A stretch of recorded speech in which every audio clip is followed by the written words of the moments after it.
Então eu não preciso ter para adorar, eu preciso ser um adorador. E Davi vai adorando. Enquanto isso, Deus está construindo a história de Davi, sem que todos percebam, sem que todos vejam. Deus está escrevendo uma história para Davi. Deus está fazendo na vida de Davi, até o momento em que chega o dia em que Deus olha para Saul e diz: Samuel, acabou.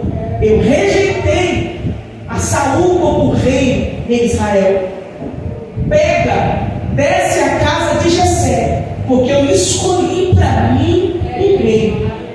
Mas enquanto Jessé está descendo, quando Samuel está descendo para a casa de Jessé, Davi não está na mesa. Davi continua no campo cuidando das ovelhas. E isso é muito interessante, porque nós precisamos entender que Deus pode mudar a nossa história em um segundo.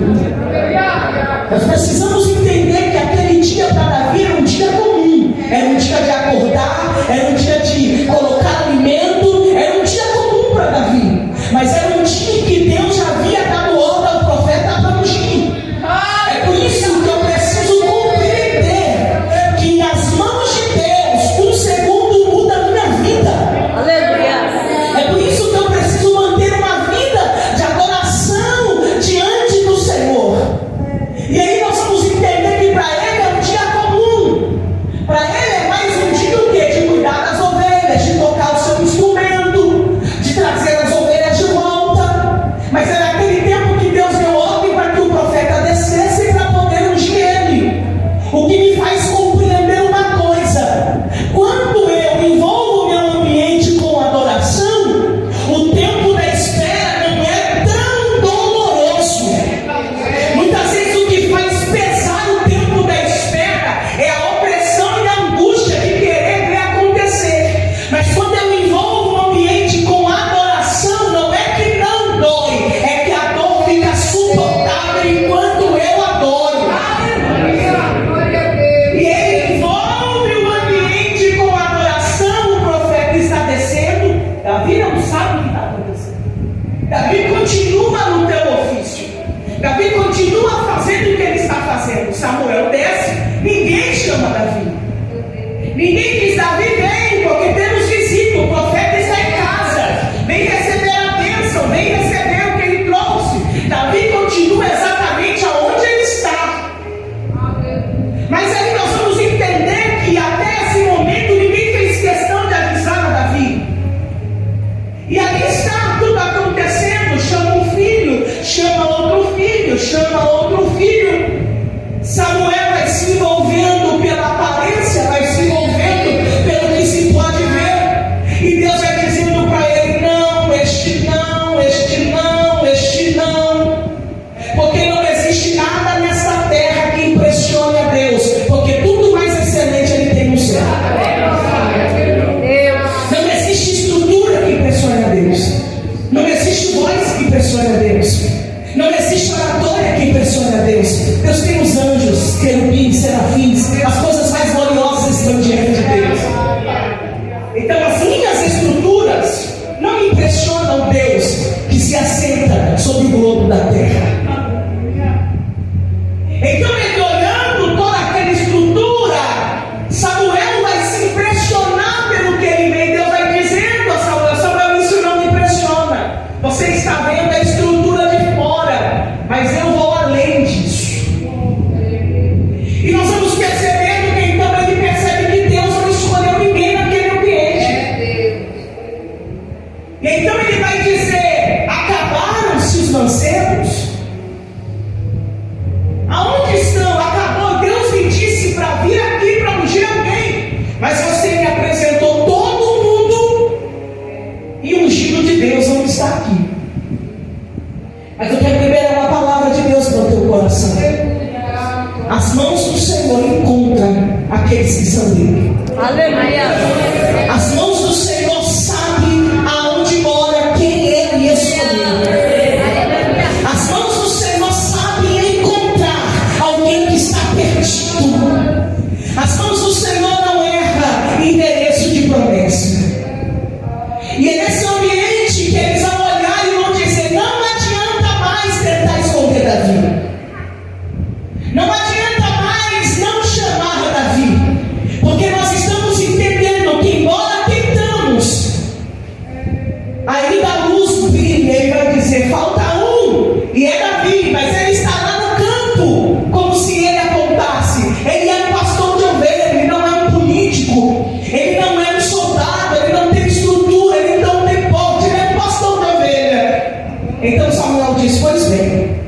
Ninguém se assenta na mesa até que esse moço chegue. Aqui eu consigo entender uma coisa: o que Deus faz é perfeito, e quando Deus tem um tempo certo para fazer as coisas, e quando Deus escolhe alguém, Deus não vai facilitar a vida deste alguém, mas Deus vai moldar este alguém para que ele suporte aquilo que Deus vai fazer. Então não espere que Deus facilite a vida de quem Deus escolheu. E então está todo mundo na mesa e não entendendo nada, mas tendo que esperar o menino pastor de ovelhas chegar. Estão todos os fortes, todos os soldados, todos aqueles que tinham influências sentados à mesa para poder esperar o menino cheirando ovelha chegar para sentar na mesa. Eu quero liberar uma palavra de Deus para o teu coração. Não importa quão difícil é o teu cenário, não importa quão improvável seja a tua história, se há temor de Deus no teu coração, se há obediência a Deus no teu coração, não tenha medo da noite escura, não tenha medo da rejeição, não tenha medo da tempestade. No tempo certo Deus te acha. Se há temor de Deus em teu coração, e se há verdade na adoração que sai dos teus lábios, não tenha medo ao nível da afronta, ao nível da guerra, porque Deus sabe aonde você está. Eu quero repetir essa palavra para alguém que está aqui. Por mais difícil que seja, Deus sabe exatamente aonde é a tua geografia. Deus sabe aonde você está, o que você passa, o que você vive, e o que Ele está dizendo no tempo certo. Eu vou te achar, mas não saia antes que a minha mão te convide. Porque fruto que nasce antes do tempo, ou ele nasce sem doce, ou ele tem que amadurecer precocemente. Mas a Bíblia vai dizer: como é bom o fruto que amadurece ao seu tempo. O que isso significa é: espere o tempo certo para que os teus frutos, para que os teus frutos sejam doces, permanentes e glorifiquem a Deus.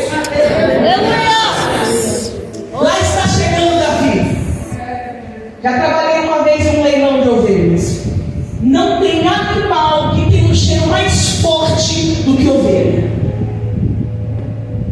O cheiro da urina, o cheiro do pelo, cheira longe. Então você imagina, todo mundo alinhado para receber o profeta.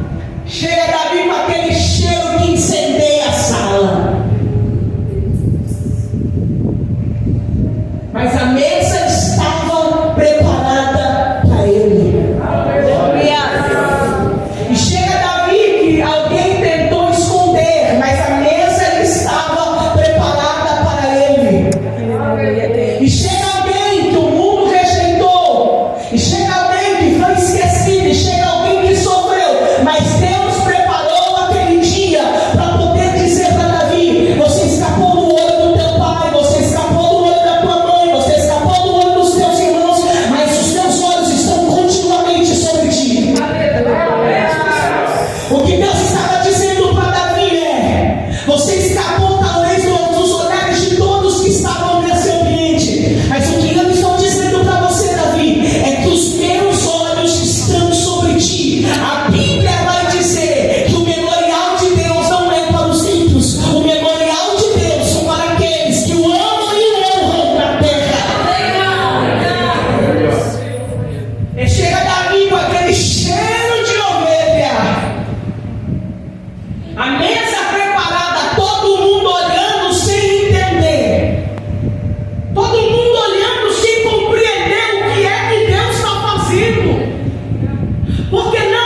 Deus honra? Humildade. Aleluia. A Bíblia diz: a humildade procede a honra. Aleluia. Deixa eu liberar uma palavra para você. O coração